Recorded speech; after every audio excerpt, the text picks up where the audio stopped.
akan melanjutkan sermon series kita di dalam eksposisi kitab Galatia. Tapi sekali lagi kita tenangkan hati kita di hadapan Tuhan. Kita ambil waktu sejenak untuk kita berdoa. Bapa di surga, kami mengucap syukur atas anugerah-Mu, atas kesetiaan-Mu, atas kebaikan-Mu Tuhan. Kami hari ini boleh memuji, menyembah Engkau. Kami percaya Engkau ada di tengah-tengah kami Tuhan. Biar kami tidak menyia-nyiakan anugerah yang sudah Engkau berikan. Hari ini kami akan kembali dikuatkan. Hari ini kami akan dikalibrasi oleh Injil-Mu. Biarlah hati kami seperti tanah yang subur Tuhan. Mampukan hamba-Mu yang lemah dan terbatas ini, supaya dapat membagikan berita Injil dengan mudah dimengerti oleh kami Tuhan. Terima kasih Tuhan, berkaryalah Allah Roh Kudus di tengah-tengah kami, dan kami berdoa hanya di dalam nama Tuhan Yesus Kristus. Amin. Hari ini kita akan berbicara tentang freedom in Christ. Kebebasan di dalam Kristus. Saudara yang terkasih dalam Tuhan, kita tahu kita hidup di bangsa negara Indonesia tercinta ini. Kita sudah merdeka 17 Agustus tahun 45. Saya nggak perlu nyanyi ya saudara ya, ada lagunya. Bangsa kita sudah lepas dari penjajahan, baik itu dari pihak Jepang atau pihak Belanda. Kita adalah bangsa merdeka. Secara status, kita adalah orang-orang yang hidup di dalam bangsa yang sudah merdeka.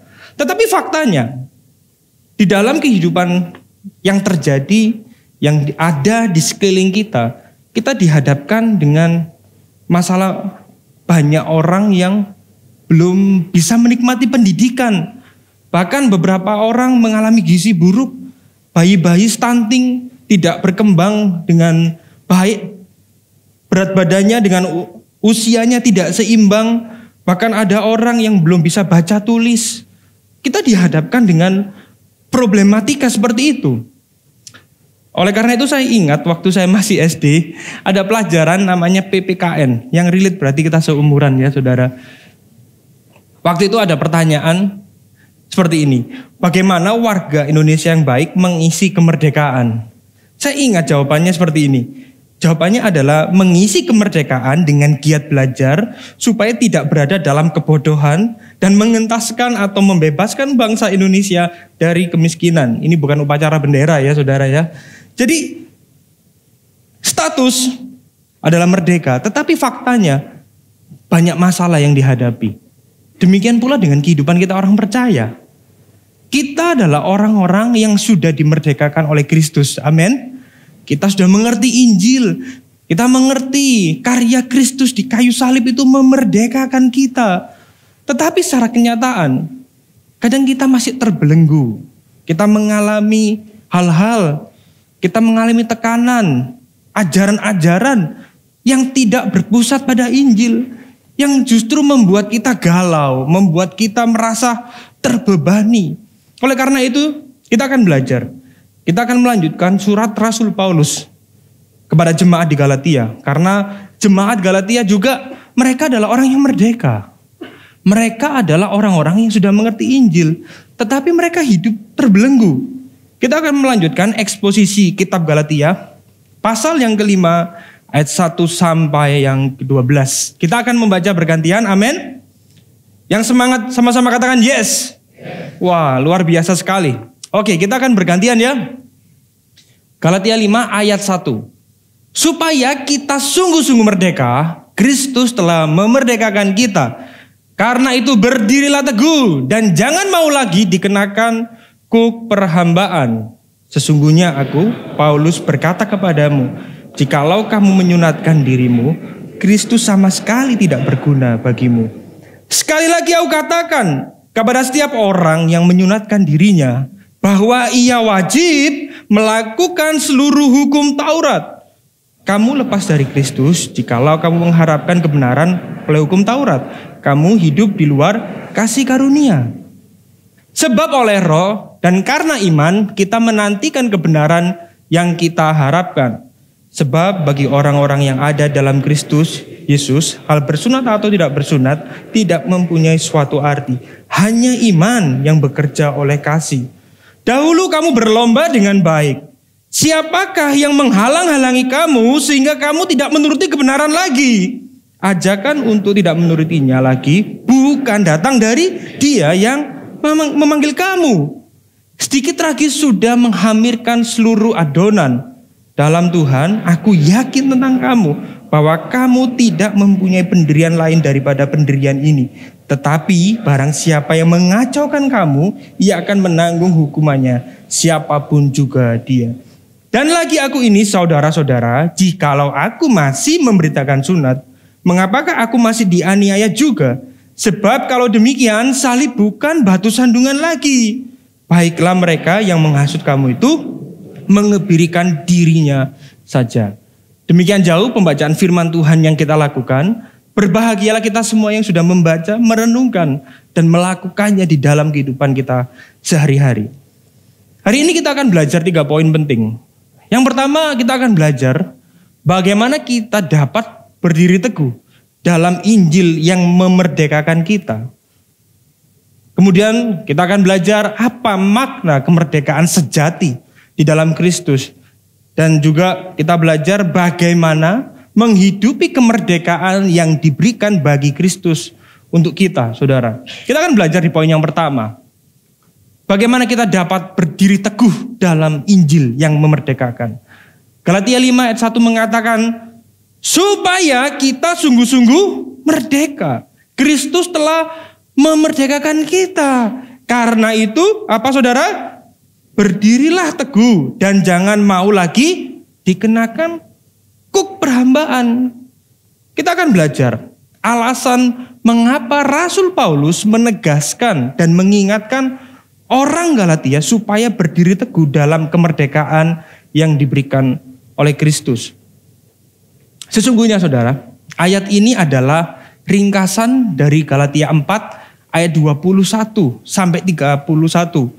Jadi ini adalah penutup dari surat Paulus di Galatia 4. Rasul Paulus memberikan konklusi dari kontras perempuan yang hamba itu dan perempuan merdeka, Hagar dan Sarah.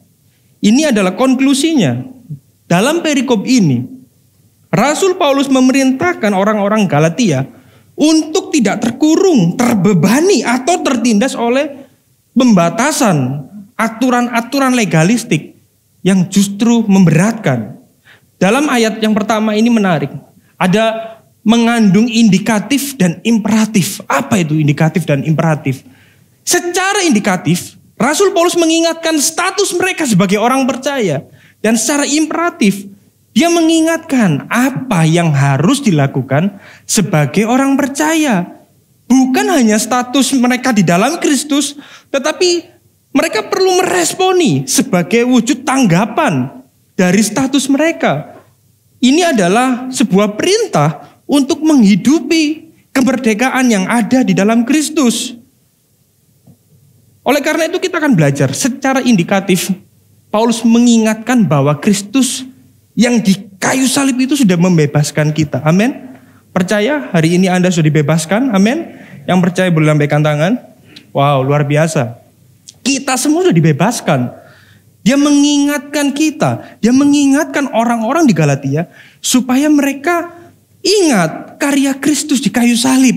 Apa yang Yesus sudah lakukan bagi mereka. Karena apa? Jemaat Galatia ini mereka mulai kembali terbelenggu oleh hal-hal agamawi dan tradisi Yahudi. Padahal secara status mereka adalah orang merdeka. Mereka tidak perlu untuk mengikuti itu semua. Tapi faktanya orang Galatia mudah tercemar ya. Mereka tersesat. Mereka terpengaruh ajaran sesat yang mengharuskan mereka untuk menambahkan ritual tertentu. Dalam konteks ini adalah sunat. Mereka harus disunat untuk mendapatkan keselamatan. Oleh karena itu Rasul Paulus menuliskan surat ini dan mengingatkan kepada mereka bahwa hanya Kristuslah yang dapat memberikan kebebasan yang sejati Bukan ritual agama-agama yang tampak di permukaan. Tapi faktanya ini mirip dengan kita. Kita tahu sekali lagi, kita sudah dibebaskan dari tuntutan Taurat. Tetapi faktanya kita masih terbelenggu dengan tradisi-tradisi yang ada. Entah apa suku Anda, apapun itu, pasti ada tradisi-tradisi yang berkontradiksi dengan Injil. Apapun suku Anda, kecuali suku cadang, saudara. Jadi, contohnya apa? 40 hari, 7 hari mendoakan orang mati buat apa? Terusan minta hikmat dari leluhur. Itu tidak ada dalam Injil, saudara. Yang sudah mati lapo, aku nangkini mati mbok ganggu ae. Gak bisa. Dunia orang mati gak bisa berhubungan dengan dunia orang yang masih hidup. Atau apa lagi? Banyak sekali. Saya dulu sebelum menjadi hamba Tuhan sepenuh waktu, saya pernah bekerja sebagai agent properti, saudara. Saya pernah mengalami gagal transaksi. Gara-gara apa? Orang udah deal dan lain sebagainya. Bentar ya, tak manggil suhu. Ini orang Kristen. Karena saya mendengar percakapannya ya. Oh iya, aku persekutuan nang kono cik, rame enak, bakwane pentol enak. Iki persekutuan golek pentol. Golek bakwan, tapi orang Kristen, saya tahu. Oh iya, berarti asumsinya sudah tidak memikirkan hal-hal yang sifatnya feng shui dan lain-lain. Kemudian negosiasi, ketemu, transaksinya gagal gara-gara apa? Suhunya ambil tanah di halaman depan. Dia bilang, ini nggak cocok elemennya sama kamu. Jadi batalin aja. Gagallah transaksi saya, saudara. Orang Kristen masih terbelenggu dengan tradisi-tradisi yang di luar Injil. Bukankah seringkali kita juga demikian, saudara? Apa yang membelenggu kita? Tradisi apa? Puasa Senin Kemis, gak ada di Alkitab, saudara. Biar diberkati, melakukan hal-hal atau ritual-ritual tertentu. Mau pindahan rumah, cari hari baik. Kita gak percaya hari baik. Kita percaya Tuhan Yesus baik setiap hari, amin. Gak perlu cari hari baik. Itulah yang terjadi di dalam kehidupan kita sebagai orang percaya. Di sini Rasul Paulus menggunakan kata merdeka. Di dalam bahasa aslinya menggunakan eleuteria. Yang artinya bebas dari aturan-aturan seremonial dan tuntutan moral tradisi Yahudi. Rasul Paulus mengingatkan kita sudah bebas dari kuk perhambaan. Ngapain kamu balik? Kamu dipengaruhi, kamu diatur, kamu dikekang. Oleh karena itu dia menggunakan sebuah metaforis untuk menggambarkan kuk itu seperti apa. Seperti ini loh, saudara. Ada 2 binatang, dikasihin sebuah belenggu, ya ini kuk. Binatang itu akan nurut ketika ada orang yang mengendalikan di belakangnya.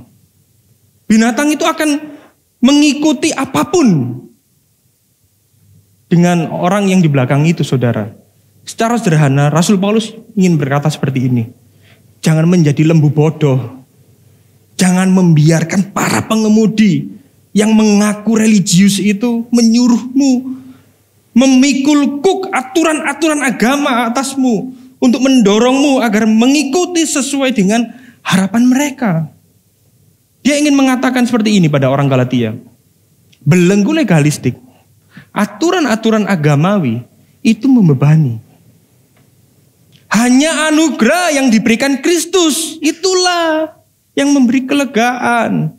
Dia mengingatkan bahwa kita ini bukan di bawah hukum Taurat. Kita bukan di bawah tradisi-tradisi sekitar kita. Tapi kita itu di bawah kasih karunia Tuhan Yesus Kristus. Oleh karena itu Tuhan Yesus pun pernah mengatakan demikian. Di dalam Matius 11. Kita baca sama-sama Bapak Ibu. Amin. 1, 2, 3. Marilah kepadaku semua yang letih lesu dan berbeban berat. Aku akan memberikan kelegaan kepadamu. Memberikan rest. Katakan sama-sama rest. Memberikan kelegaan, saudara. Ayat yang ke-29 dikatakan seperti ini. Pikulah kuk yang kupasang dan belajarlah kepadaku. Karena aku lemah lembut dan rendah hati. Dan jiwamu akan mendapat ketenangan. Sebab kuk yang kupasang itu enak dan bebanku pun ringan. Jelas ringan dan enak. Karena kita tidak memikulnya sendirian. Ada Yesus yang membantu kita. Ada Yesus yang menyertai kita. Kalaupun ada beban, kalaupun ada tantangan, ada sebuah aturan, ada sebuah perintah, kita tidak menanggungnya sendirian. Beda dengan apa yang diajarkan oleh guru-guru palsu itu. Mestinya kamu gak perlu terbebani dengan itu semua. Yesus pun ngomong, aku akan membantu engkau, aku menyertai engkau. Disinilah Rasul Paulus mengingatkan kemerdekaan mereka dalam Kristus. Orang yang sudah menerima Yesus Kristus sebagai Tuhan, dia adalah orang merdeka. Dia adalah orang-orang yang dibebaskan dari belenggu. Mereka gak perlu terikat dengan aturan-aturan, tradisi-tradisi agamawi yang tidak sesuai dengan Injil Kristus. Gak perlu terbelenggu dengan hal-hal yang duniawi juga, saudara. Maka kita harus berdiri teguh di dalam Injil dan tidak mengikuti ajaran-ajaran atau khotbah-khotbah yang tidak berpusat pada Injil. Atau kita tidak perlu mengikuti nilai-nilai dunia, nilai-nilai yang populer yang ada di masa kini, yang hedon, dan itu di luar Injil. Kita harus kembali pada Injil. Karena kalau tidak kita akan terbelenggu. Nilai-nilai dunia masa kini sungguh membelenggu. Kita mungkin tahu bahwa aku di bawah hukum kasih karunia, bukan hukum Taurat. Tapi kita masih terbelenggu dengan hal-hal duniawi. Kita kecanduan pornografi, kecanduan kerja. Kita menjadi hamba dosa, kecanduan games, kecanduan judi, kecanduan traveling, kecanduan mendapat perhatian lebih dari seseorang. Kecanduan olahraga. Kecanduan itu bukan hanya hal-hal yang konotasinya negatif. Tetapi hal-hal yang positif itu pun bisa membuat kita kecanduan. Kerja baik gak? Baik. Kuliah, studi, baik gak? Baik. Olahraga baik gak? Baik. Tetapi jika itu yang menjadi pusat utama di dalam kehidupan kita, kita sedang terbelenggu, saudara. Kalau ada hal-hal baik di luar Kristus pun, itu juga membelenggu, saudara. Keluarga, apapun itu, karir. Jika itu tidak berpusat pada Kristus, itu akan membelenggu kita. Oleh karena itu, saudara, kita perlu sadar bahwa kita sudah dimerdekakan dari belenggu legalisme, dari belenggu aturan-aturan agama. Jangan masuk ke dalam belenggu antinomian. Antinomian ini apa? Kebebasan yang tidak berdasarkan kebenaran Injil, yang justru membelenggu. Oleh karena itu di poin yang B, yang C, kita akan belajar bahwa Paulus itu juga mengingatkan untuk berdiri teguh. Untuk berdiri teguh di dalam Injil kasih karunia itu. Dia memerintahkan itu dengan semangat, dengan antusias. Karena apa? Rasul Paulus itu mengingatkan pada mereka itu sangat rentan dengan ajaran-ajaran palsu. Mereka sangat mudah terpesona dengan hal-hal di luar Injil. Dia mengingatkan tetaplah berdiri teguh dan jangan mau dikenakan kuk perbudakan. Ingatlah apa yang sudah dilakukan Kristus dan ingatlah siapa Kristus itu. Paulus mengatakan terlalu berharga Kristus untuk ditukar dengan hal-hal yang sifatnya aturan, sifatnya agamawi. Terlalu berharga, tidak bisa disandingkan pengorbanan Kristus dengan aturan-aturan demikian. Paulus mengingatkan kita, mengingatkan jemaat Galatia untuk bertindak berdasarkan realitas tindakan Kristus. Jangan menyerah dengan legalisme kaum Yahudi. Perlu sadar, kamu perlu sadar akan bahaya yang senantiasa terus-menerus menyerang kamu. Demikian juga saudara bagi kita. Kita pun perlu sadar. Bahaya itu menyerang kita setiap saat. Walaupun kita sudah ngerti Injil, setiap minggu kita ngerti Injil, tapi kita dihadapkan dengan tradisi-tradisi, dengan aturan-aturan, dengan hubungan yang transaksional dengan Tuhan. Itu mengancam kita setiap hari. Kita mudah melenceng. Bahkan kita menyukai khotbah-khotbah yang moralistik. Khotbah-khotbah yang kelihatannya menggugah hati, yang motivasional. Karena apa? Karena mudah dicerna. Karena mudah langsung dimengerti. Sebenarnya itu tidak membuat kita semakin mengenal Kristus, saudara. Kita mudah mencerna karena apa? Itu sudah terasimilasi dengan budaya kita. Sudah bercampur. Sehingga kita tidak bisa membedakan antara kebenaran Injil atau motivator. Kita harus tahu, seringkali kebenaran Injil itu justru bertentangan dengan budaya kita. Injil itu bertentangan dengan tradisi kita, saudara. Oleh karena itu kita perlu sadar, supaya kita tidak melenceng. Kita perlu dikalibrasi. Bagaimana kita bisa berdiri teguh di dalam Injil kasih karunia. Martin Luther memberikan sebuah ungkapan yang menarik. We need to hear gospel every day. Because we forget it. Every day. Kita lihat quote ini sering sekali. Kita lupa tapi. Kita perlu untuk diingatkan Injil setiap hari. Nggak cukup hanya hari Minggu. Kita perlu di dalam perenungan firman kita, saat teduh kita setiap hari, saudara. Kita perlu diingatkan. Hati kita perlu untuk dikalibrasi oleh Injil. Kita perlu untuk punya komunitas rohani supaya kita tidak melenceng. Orang Kristen itu, orang percaya itu tidak pernah didesain untuk seorang diri saja. Perlu komunitas, perlu ada yang menegur, perlu ada yang ngingetin, perlu ada yang memberi nasihat, perlu ada yang mendoakan. Kita tidak didesain berjalan seorang diri saja. Kita didesain punya teman-teman seiman. Disitulah ada kata-kata saling menghormati, saling mengingatkan, saling itu terus. Bagaimana mungkin Anda bisa saling dengan diri Anda sendiri? Enggak mungkin. Anda bukan amuba yang bisa membelah diri, saudara. Anda manusia, saudara. Kita perlu komunitas rohani untuk itu. Saudara, saya itu pernah telat spurring and balancing.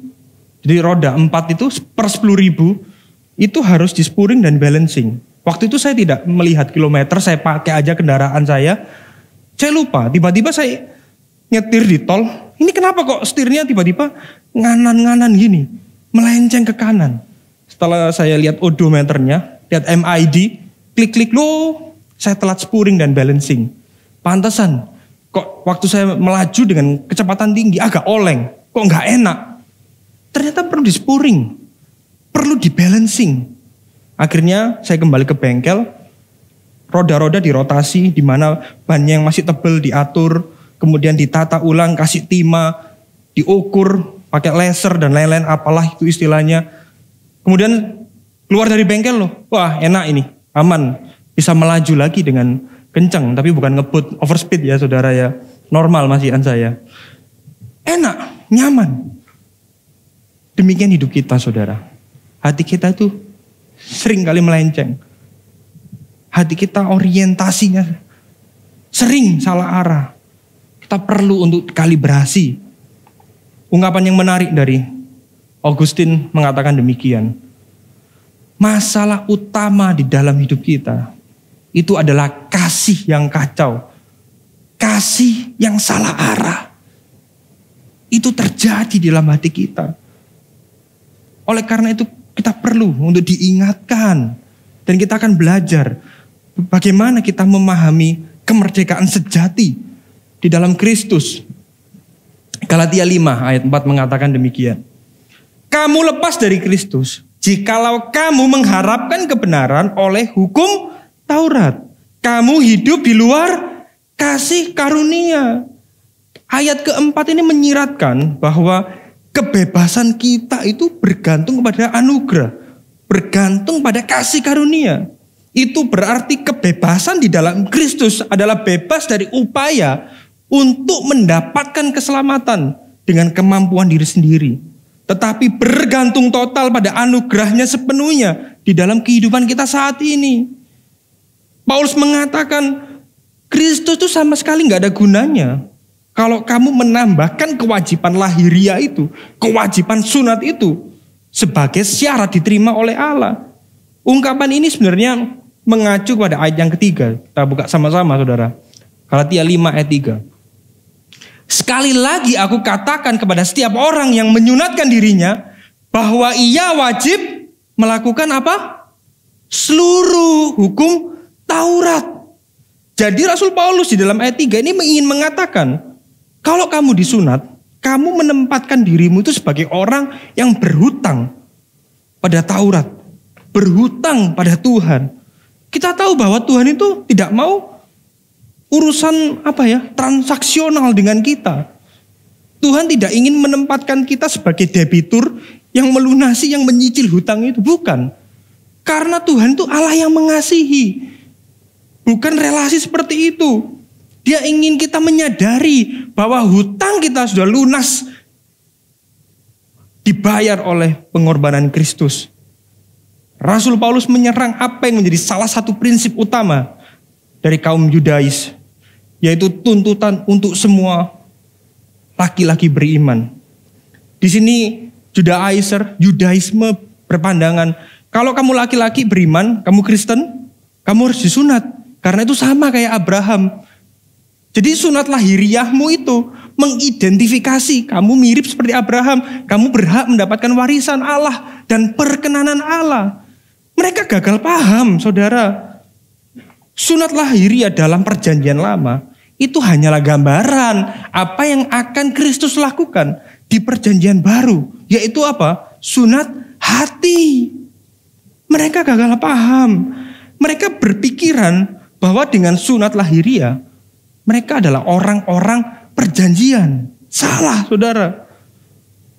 Orang Galatia menganjurkan semua orang laki-laki yang Kristen sunat. Di sini Rasul Paulus ngomong, bukan sunat itu yang Tuhan pinginkan, tapi sunat hati. Dan itu dilakukan oleh Kristus sendiri, bukan berdasarkan kekuatanmu, bukan apa yang tampak di permukaan. Karena Allah menghendaki bahwa kemerdekaan sejati itu bukan apa yang tampak lahiriah, tetapi apa yang ada di dalam hati, saudara. Amin. Paulus menjelaskan bahwa di dalam Kristus, di dalam Yesus, kamu sudah disunat. Itu bukan ngomongin pembuangan daging, saudara. Kita lihat Kolose. Dalam Kolose 2 ayat 11. Dikatakan seperti ini. Kita baca sama-sama, oke? 1, 2, 3. Di dalam Dia kamu telah disunat. Bukan dengan sunat yang dilakukan oleh manusia. Tetapi sunat Kristus yang terdiri dari penanggalan akan tubuh yang berdosa. Inilah yang dimaksud dengan sunat yang berasal dari hati. Bukan tanda pengenal secara lahiriah. Bukan dengan fisik. Tetapi roh. Tapi yang dikerjakan oleh Roh Kudus. Ini berbicara tentang kelahiran baru, saudara. Sunat lahiriah atau sunat fisik itu tidak menyelamatkan. Yang membuat kita diterima oleh Allah itu adalah sunat hati melalui karya Roh Kudus. Ini berbicara tentang hidup baru.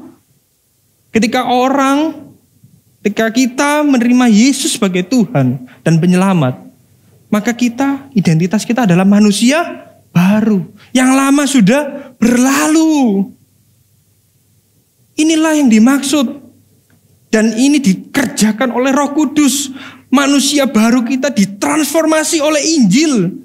Bukan dengan kekuatan kita, tetapi karya Allah Roh Kudus. Tetapi faktanya, seringkali kita hanya memusingkan. Kita hanya bingung dengan apa yang tampak di permukaan. Padahal sebenarnya tidak ada perubahan apa-apa dalam hati kita. Kita hanya ingin tampak baik. Kita hanya ingin tampak dermawan. Kita hanya ingin tampak sebagai orang yang murah hati. Kita hanya ingin terlihat perhatian sama orang. Tetapi sebenarnya ketika kita memperhatikan orang lain, kita juga ingin diperhatikan lebih. Ini adalah transaksional. Ini adalah hubungan agamawi, saudara. Saudara, mungkin kita pernah benci dengan seseorang. kita jengkel dengan rekan kita atau keluarga kita atau siapapun dan ada di dalam grup WA. Tiba-tiba rekan kita itu sakit. Semua keluarga memberikan support, memberikan semangat. GWS ya, get well soon. Wah, semua kok ngasih semangat, tapi kok aku diem aja. Nulis juga GWS, tapi dalam hati kita gak wafat sekalian lah. Tulisannya get well soon, tapi hati kita ngumpat orang itu supaya segera ketemu Sang Pencipta. Itu terjadi. Itu fakta yang kita alami dalam kehidupan kita sehari-hari, saudara. Oleh karena itu, Bapak Legend, panutan tim pastoral dan jemaat Gibeon pernah mengatakan demikian. Nah ini, Bapak Legend itu. Transformasi Injil itu berbeda dengan reformasi moral. Injil itu mengubah Anda dari dalam keluar. Itu berbeda dengan reformasi moral biasa. Kita perlu tahu ini, saudara. Karena kita apa? Seringkali kita diancam, kita diiming-iming dengan berbagai macam ajaran palsu. Ajaran-ajaran yang tidak berpusat pada Injil. Kelihatannya secara moralitas, secara pengajaran, luar biasa. Sangat humanis, sangat peduli. Pendetanya pun kelihatannya sungguh-sungguh, tidak cinta uang. Kelihatannya baik sekali orangnya, tulus, berdarah-darah bagi Kristus. Tetapi ketika ditelusuri doktrin utamanya, doktrin primernya, mereka adalah penganut Dwitunggal. Tidak penganut Tritunggal. Bahaya sekali. Ngomongnya corpus delicti, serupa dengan Kristus. Tetapi melihat Yesus bukan sebagai Tuhan. Dia melihat Yesus sebagai manusia super. Manusia super yang berkenan pada Allah. Bahaya, kita harus jeli melihat ajaran-ajaran demikian. Itu adalah ajaran bidat, saudara. Kita harus frontal, kita harus tahu mana yang benar, mana yang salah. Karena apa? Supaya perjalanan iman kita tidak terganggu sebagai orang percaya. Ini bahaya, saudara. Mereka hanya meneladani moralitas Yesus. Wah, Yesus baik sekali, luar biasa sekali. Oleh karena itu kita harus mengikuti Yesus. Loh, benar ya? Baik ya. Tetapi kita harus ingat, saudara, Injil sejati itu tentang transformasi hati. Bukan sekedar modifikasi perilaku. Yesus bukan hanya memberi teladan moral, tetapi dia adalah Tuhan yang menjelma sebagai manusia untuk menyelamatkan kita manusia berdosa. Dia juga mendampingi kita hingga akhir. Kalau kita hanya melihat Yesus sebagai teladan, kita akan gagal. Tetapi ketika kita melihat Yesus sebagai Tuhan yang menyelamatkan kita, Tuhan yang mendampingi kita, kita akan dimampukan. Sekalipun kita gagal, ada anugerahnya yang menopang, ada kasih karunia-Nya yang menguatkan kita. Banyak orang Kristen hanya melihat Yesus sebagai teladan moral saja. Tidak heran, banyak dari kita, bahkan saya, seringkali gagal di dalam perjalanan iman itu, saudara. Baiklah, hari ini kita melihat Yesus. Dia adalah sebagai Tuhan yang menyelamatkan kita. Dia adalah Allah yang peduli. Dia adalah Allah yang menyertai kita, saudara. Sehingga hari ini kita belajar dan mengerti apa makna kemerdekaan yang sejati. Kemerdekaan yang sejati itu adalah menyadari bahwa Kristus yang mengerjakan bagi kita. Dan bukan tentang apa yang dilakukan oleh manusia. Melainkan apa yang Allah kerjakan di dalam hati orang percaya. Kemerdekaan sejati adalah ketika kasih karunia Kristuslah yang menjadi identitas kita. Bukan hal-hal yang seolah baik di permukaan. Lalu bagaimana kita menghidupinya? Lalu bagaimana kita menghidupi kemerdekaan yang sejati itu? Galatia 5 ayat 7 mengatakan seperti ini. Dahulu kamu berlomba dengan baik. Siapakah yang menghalang-halangi kamu? Sehingga kamu tidak menuruti kebenaran lagi. Di sini Rasul Paulus bertanya pada orang Galatia. Dan meminta orang Galatia untuk bertanya pada diri sendiri. Di sini untung ya, orang Galatia itu nggak ngomong, kamu nanya, kamu bertanya-tanya. Untung nggak seperti itu, saudara. Jadi di sini Rasul Paulus menolong, mengingatkan orang Galatia supaya mereka mengingat perjalanan iman mereka pertama kali ketika mereka menerima Injil itu. Dia mengingatkan, kamu dahulu rajin sekali, kamu dahulu menghidupi Injil, kamu dahulu hidup bagi Kristus, kamu siap sedia, kamu hidup dalam perlombaan, dalam perbuatan baik, dalam iman. Kenapa kok kamu tiba-tiba melenceng? Kenapa kok kamu tiba-tiba menyimpang dari jalan yang bukan Injil, saudara? Dia mengingatkan bahwa kamu harus balik kepada Injil itu. Di ayat 8, dia mengatakan seperti ini. Ajakan untuk tidak menurutinya lagi bukan datang dari Dia yang memanggil kamu. Maksudnya ini adalah ajakan dari kaum Judaizer, jadi Yudaisme, untuk menambahkan Injil dengan sunat secara lahiriah. Itu bukan dari Kristus. Atau dengan kata lain, jika kamu menambahkan perbuatan baik sebagai syarat keselamatan, kamu harus pergi. Jangan didengerin kalau ada orang yang mengajarkan itu pada kamu. Dan kita mengerti bahwa kasih karunia itu tidak pernah menentang atau meniadakan perbuatan. Melainkan kasih karunia Kristus adalah alasan utama bagi orang percaya untuk melakukan perbuatan baik tanpa takut kehilangan keselamatan. Dia mengingatkan saudara akan hal ini. Ada ungkapan dari Charles Spurgeon. Beliau mengatakan seperti ini, saudara.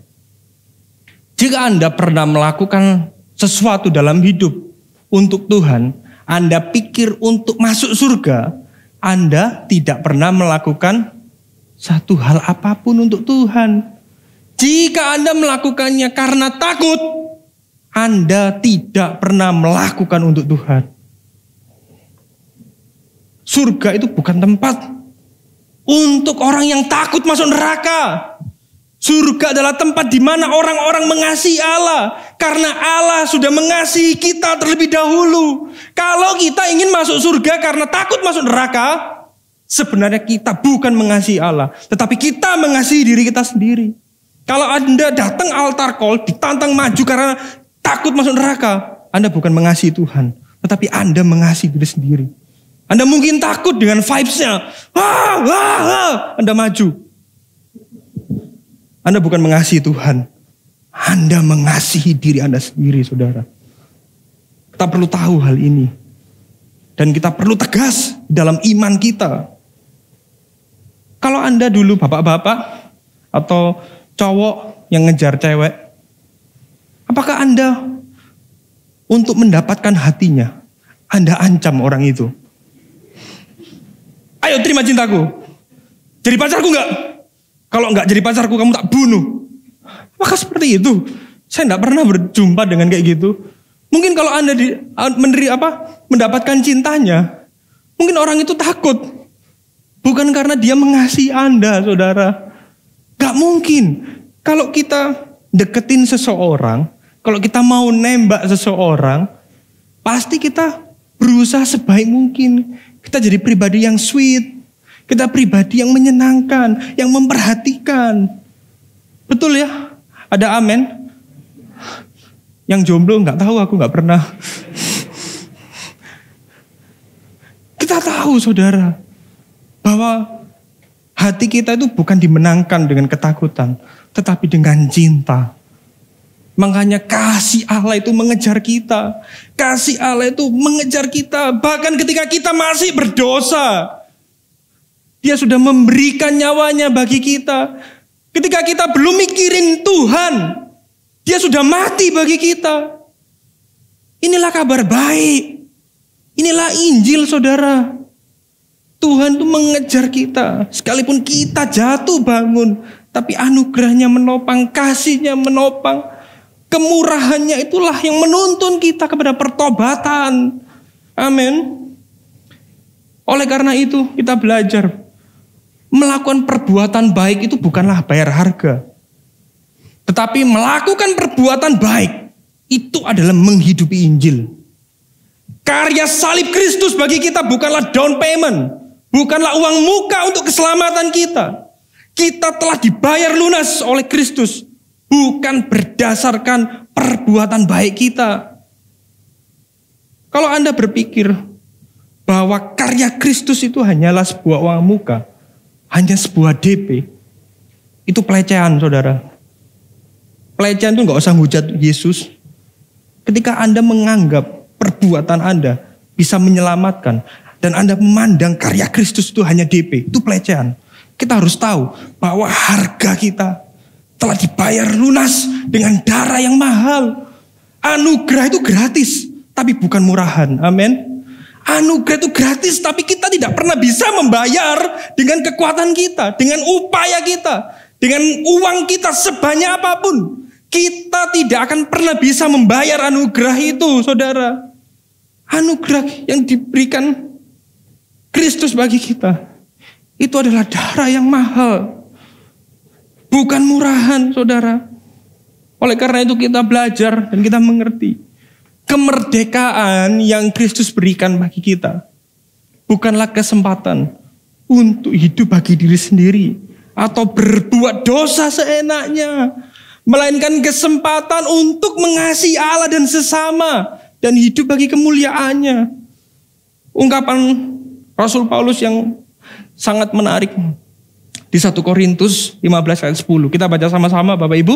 Oke, 1, 2, 3. Tetapi karena kasih karunia Allah, aku adalah sebagaimana aku ada sekarang. Dan kasih karunia yang dianugerahkan kepadaku tidak akan sia-sia. Sebaliknya, aku telah bekerja lebih keras daripada mereka semua. Ini luar biasa.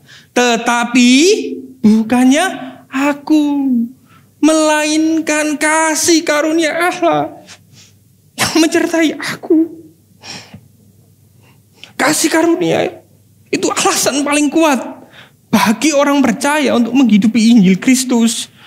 Kasih karunia itu membuat kita tidak malas-malasan. Kita semakin giat dalam melakukan perbuatan baik. Tetapi di saat yang sama kita bisa rest. Karena bukan kuat gagah kita, tetapi anugerahnya yang menyertai, anugerahnya yang menopang kita. Karena Allah lah yang bekerja di dalam dan melalui kita. Bukan kuat gagahku. Jadi kasih karunia itu bukan meniadakan rest, bukan meniadakan pekerjaan. Tetapi kasih karunia itu menolong kita untuk melakukan pekerjaan baik. Dan kita lihat Gospel Connection kita pada hari ini. Galatia 5 ayat 3. Ini sungguh indah, saudara. Kita baca sama-sama ya. 1, 2, 3. Sekali lagi aku katakan kepada setiap orang yang menyunatkan dirinya bahwa ia wajib melakukan seluruh Taurat. Di sini artinya orang yang disunat sebagai syarat keselamatan, dia berhutang kepada seluruh hukum Taurat. Dan ia harus melakukan seluruh Taurat itu dengan taat dan sempurna. Pertanyaannya, siapa pribadi yang pernah melakukan sunat dan sanggup tunduk melakukan Taurat dengan sempurna? Jawabannya ada di Lukas 2 ayat 21. Kita baca sama-sama Bapak Ibu. Dan ketika genap 8 hari, ia harus disunatkan. Ia diberi nama siapa? Diberi nama siapa? Yesus. Amin. Yesus. Dia yang sanggup melakukan Taurat dengan sempurna. Sunat yang dilakukan oleh Yesus menunjukkan kesediaannya untuk memenuhi seluruh tuntutan Taurat dan perintah Allah dengan sempurna. Supaya kita yang ada dalam Kristus tidak berhutang dari tuntutan Taurat, tetapi dalam kasih karunia Kristus yang membebaskan. Sunat yang dilakukan oleh Yesus menunjukkan kesediaannya untuk menanggung segala dosa manusia, supaya melalui sunatnya kita manusia berdosa dapat menerima pengampunan Kita dapat menerima pengampunan dosa. Dan kita memperoleh kehidupan yang baru di dalam Kristus. Sunat yang dilakukan oleh Tuhan Yesus menunjukkan kesediaannya sebagai Allah sejati. Dan ia rela menjadi manusia sejati supaya kita yang ada dalam Yesus Kristus tidak merasa sendiri ketika kita menghadapi penderitaan. Karena dia pernah jadi manusia sejati. Dia merasakan apa yang kita rasakan. Kejengkelan kita, kebencian kita, kesendirian kita, ketertolakan kita. Dia merasakan apa yang kita rasakan. Dan saat ini dia mengaruniakan pribadi Roh Kudus untuk tinggal di dalam hati kita, untuk menopang dan memampukan kita. Amin, saudara. Berikan tepuk tangan yang paling meriah buat Tuhan Yesus Kristus. Yesus rela tersunat. Hubungannya dipotong dengan Allah. Kehidupannya dipotong dari Allah. Matius 27 ayat 46 mengatakan, Allahku, Allahku, mengapa engkau meninggalkan aku? Disinilah Yesus merasa terputus hubungannya dengan Bapanya di sorga. Ini adalah penggenapan dari Yesaya 53 ayat 8. Hidup Kristus terputus dari kekudusannya dan menjadi najis di salib. Supaya kita yang najis karena dosa dapat menjadi kudus di dalam Kristus. Hidup Kristus yang bersih menjadi kotor di salib. Supaya kita yang kotor karena dosa menjadi bersih di dalam Kristus. Hidup Kristus yang kekal dipotong, mati di salib. Sehingga kita yang mati rohani, kita yang terpotong dari kekekalan, dapat menerima hidup yang kekal di dalam Kristus, saudara. Hubungan Kristus dipotong dengan Allah Bapa, sehingga kita yang putus hubungan dengan Tuhan karena dosa dapat terhubung kembali dengan Bapa di dalam Kristus. Berikan tepuk tangan buat Tuhan kita Yesus Kristus. Sebagai respon kita hari ini, ketika kita mendengarkan kabar baik Injil, kita perlu bertobat dari kecenderungan untuk kembali hidup dalam belenggu-belenggu.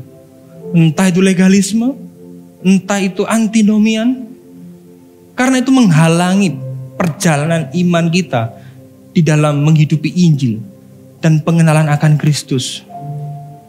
Ingatlah akan kasih karunia Kristus yang telah memerdekakan kita dan kembali untuk senantiasa memandang karya pengorbanannya di kayu salib, saudara. Dan sebagai gospel reflection pada hari ini, kita perlu bertanya pada diri kita. Sebagai perenungan ketika kita menjalani kehidupan kita sehari-hari, kita perlu bertanya pada diri kita. Bagaimana kita menjalani kemerdekaan yang diberikan Kristus dalam keseharian kita? Apakah kita hidup seenaknya? Apakah kita hidup sembrono? Biarlah kita mengevaluasi diri kita masing-masing. Apakah masih ada belenggu aturan agamawi atau tradisi? Atau belenggu kecanduan dosa yang mengikat kita? Dan kita perlu merenung apa yang sudah kita lakukan untuk menghidupi kemerdekaan yang telah diberikan Kristus. Karena Injil, kita yang ada dalam Kristus sudah dimerdekakan melalui karya salib. Amin. Sehingga kita tidak perlu diombang-ambing dengan berbagai macam ajaran palsu dan nilai dunia yang membebani. Karena Injil, kita yang ada di dalam Kristus telah dibebaskan dari tuntutan Taurat. Sehingga kita dapat bebas hidup bagi kemuliaannya tanpa rasa takut kehilangan keselamatan. Karena Injil, kita dapat melakukan perbuatan baik dengan sukacita. Karena anugerahnya yang senantiasa mengerjakan di dalam dan melalui kita. Sehingga kita dimampukan sampai akhir hayat nanti. Amin.